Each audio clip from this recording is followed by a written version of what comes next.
ಯುವ ಕಾಂಗ್ರೆಸ್ ಕಾರ್ಯಕಾರಿಣಿ ಸಭೆ ಉಸ್ತುವಾರಿ ಸಚಿವ ಜಾರಕಿಹೊಳಿ ಭಾಗಿ.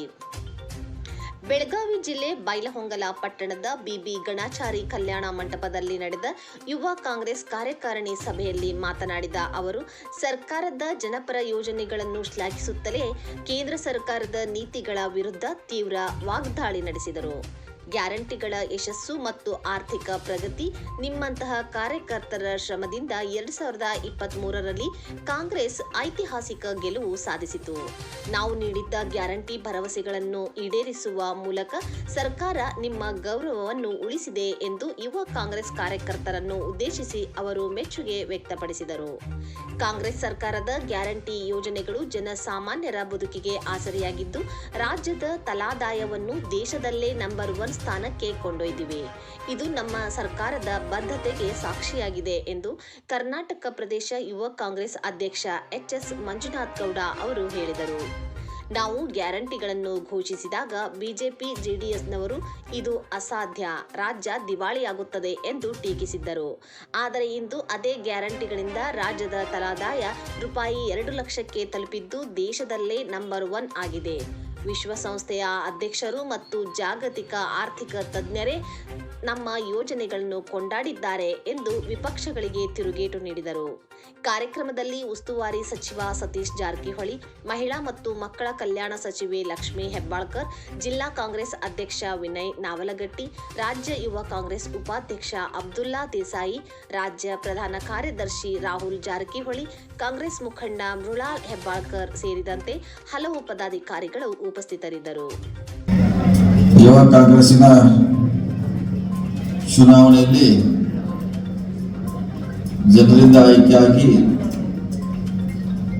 ಪದಗ್ರಹಣ ಮಾಡುವಂತಹ ಕಾರ್ಯಕ್ರಮ ಈಗಾಗಲೇ ರಾಜ್ಯ ಮಟ್ಟದಲ್ಲಿ ಅಧ್ಯಕ್ಷರ ಕಾರ್ಯಕ್ರಮ ಆಗಿದೆ. ಅದೇ ರೀತಿ ಜಿಲ್ಲಾ ಮಟ್ಟದಲ್ಲಿ ಜಿಲ್ಲಾ ಅಧ್ಯಕ್ಷರು ಮತ್ತು ಅವರ ಪದಾಧಿಕಾರಿಗಳಿಗೆ ಪ್ರತಿಜ್ಞಾವಿಧಿ ಸ್ವೀಕಾರ ಮಾಡಿಸಬೇಕು. ಮುಂದೆ ಅವರ ತಮ್ಮ ಜವಾಬ್ದಾರಿಯುತವಾಗಿ ಕೆಲಸ ಮಾಡಬೇಕಂತ ಈ ಕಾರ್ಯಕ್ರಮದ ಉದ್ದೇಶ. ಕಾಂಗ್ರೆಸ್ನಲ್ಲಿ ಹಲವಾರು ಘಟಕಗಳಿದೆ. SC ST ಇದೆ, OBC ಇದೆ, ಫಿಶರ್ಮ್ಯಾನ್ ಇದೆ, ಮೆಡಿಕಲ್ ಇದೆ, ಸೈನಿಕರಾಗಿದ್ದಾರೆ, ಮಹಿಳಾ ಇದೆ. ಅದರ ಭಾಗವಾಗಿ ಕಾಂಗ್ರೆಸ್ ಕೂಡ ಒಂದಾಗಿದೆ. ಸುಮಾರು 25 ಹೆಚ್ಚು ಕಮ್ಮಿ ನಮ್ಮ ಕಾಂಗ್ರೆಸ್ನಲ್ಲಿ ಫ್ರಂಟಲ್ ಮುಂಚಿನ ಘಟಕ ಕೆಲಸವನ್ನು ನಿರ್ವಹಿಸ್ತವೆ. ಮಿಕ್ಕಿದ್ದೆಲ್ಲ ನೇರವಾಗಿ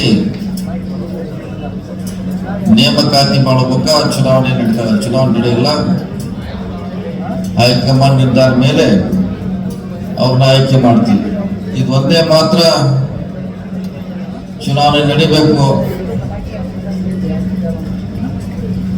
ಚುನಾವಣೆ ವ್ಯವಸ್ಥೆ ಆಯ್ಕೆ ಮೂಲಕ ಬರಬೇಕಂತ ಇದೊಂದು ಹಿಂಗ್ ಮಾತ್ರ ಚುನಾವಣೆಯನ್ನ ಮೂಲಕ ಆಯ್ಕೆ ಮಾಡೋ ಪದ್ಧತಿಯನ್ನು ಇಟ್ಟಿದ್ದಾರೆ. ಈ ಚುನಾವಣೆ ಹೆಚ್ಚು ಕಮ್ಮಿ 6 ತಿಂಗಳ ಮುಂಚೆ ಮತಗಳನ್ನು ಮಾಡಲಿಕ್ಕೆ ಸಮಯ ಇದ್ಬಿಟ್ರೆ ಚುನಾವಣೆ ಘೋಷಣೆ ಮಾಡಲಿಕ್ಕೆ 6 ತಿಂಗಳು ಹೆಚ್ಚು ಕಮ್ಮಿ 1 ವರ್ಷನ ಕಾಯ್ಬೇಕಾಯ್ತು. ಹೆಚ್ಚು ಕಮ್ಮಿ ಈ ಚುನಾವಣೆ ಇದೊಂಥರ ಹೊಸ ಅನುಭವ ನಿಮಗೆಲ್ಲ. ಚುನಾವಣೆ ಮತದಾನ ತಾವು ಮಾಡಿದ್ರಿ, ಎಲ್ಲ ಕಡೆ ಹೋಗಿ ಮತದಾನ